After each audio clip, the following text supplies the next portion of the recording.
कर्मक्षेत्र में आपणकर पदमर्यादा वृद्धि पाइब एवं अटकी रही कार्य सफलतार सह शेष हो।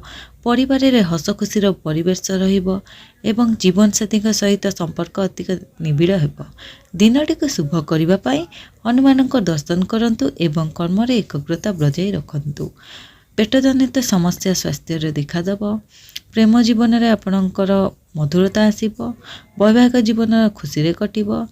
भाग्य आपणकर बहुत भल अच्छे। भाग्य रे बहुत भल देखा आपणकर क्यारियर रे मध्य वृद्धि हेब। वृष राशि आर्थिक दृष्टिकोण दिनटी बहुत भल रहिबो एवं पुराना विनियोग उत्तम लाभ प्राप्ति हेब। घर को आत्मीय स्वजनकर आगमन जो उत्साह परिवेश रहिबो एवं मन प्रफुल्ल रहिबो। गुरुजन का आशीर्वाद नियंतु एवं नूतन कार्य पई योजना प्रस्तुत करंतु। स्वास्थ्य आपणकर मुंडबिंधा ठंडा काश देखा दे पारे। वैवाहिक जीवन खिटपिट देखा दे पारे। लव लाइफ रे आपणकर मनमतांतर देखा दे पारे। भाग्य आपणकर तो बहुत भल अच्छी। भल चलिबो। कैरियर रे बहुत उन्नति देखा जिवो। मिथुन राशि कहा सहित जुक्ति तर्क करंतु नहीं नचेत चाकरी क्षेत्र में आपणकर असुविधार सम्मुखीन हो पारती। थंडा किंबा श्वासजनित समस्या देखा दे पारे।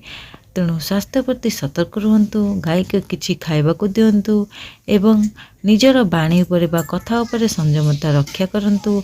प्रेम जीवन रे आपणकर खिटपिट होई पारे। कली झगड़ा होई पारे।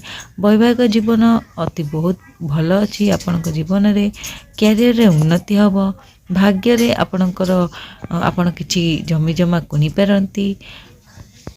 कर्कट राशि सफलतापूर्ण दिन हेब एवं बहुत दिन चिंता करथिबा नूतन योजना कार्यकारी हेब।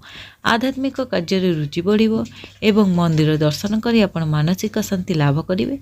शिवलिंग रे जलाभिषेक करंतु एवं संतान को कार्य को नहीं गर्वित हुअतु।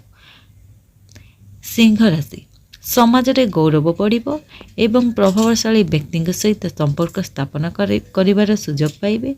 दाम्पत्य जीवन में सामान्य मनांतर होई पारे। तेणु निजर जिद छाड़ी शांत रुहतु।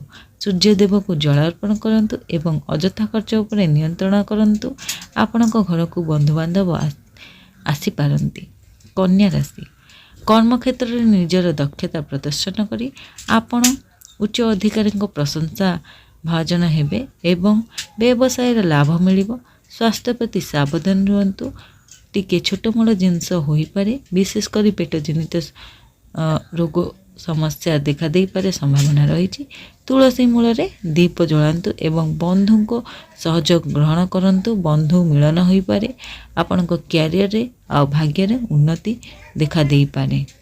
तुला राशि कला एवं साहित्य क्षेत्र रे थिबा व्यक्ति पई समय बहुत भल अच्छी एवं नूतन सुजोग प्राप्त हेब। अंटा किंबा गंथि जंत्रणा होई पारे। मुंडबिंधा जनित समस्या देखा दे पारे। तेणु स्वास्थ्य रे सठिक जत्न नेबा आवश्यक। कौनसी असहाय व्यक्ति की साहाय्य करंतु एवं संचय निहाती करंतु। भाग्य रे कैरियर रे आपणकर टिके छोट बड़ समस्या देखा दे पारे। लव लाइफ रे कली झगड़ा आसी पारे। वैवाहिक जीवन रे बहुत भल अच्छी। वैवाहिक जीवन रे आपणक पार्टनर को लेकिन बहुत बुलिबा को जाई पारंती। बिछा राशि आकस्मिक भावे कौन सूत्रु अर्थ प्राप्ति होबार जोग बनुची। लाभ बनिबो। खर्च हेले मध्य लाभ अच्छी जहाँ आपणक आर्थिक चिंता दूर करिबो। पड़ोसी सह कौन विवाद होई पारे। तेणु निज कथबार्ता बाणी उपर क्रोध उपर नियंत्रण रखंतु। हनुमान चालीसा पाठ करंतु एवं सूर्य को जल अर्पण करंतु। पशुपक्षी मानक खाइबा को दियंतु। गुप्त शत्रु प्रति सतर्क रुहंतु।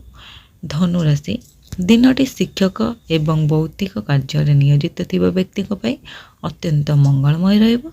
घरे कौन से मांगलिक काम कार्य होबार योजना प्रस्तुति होई पारे।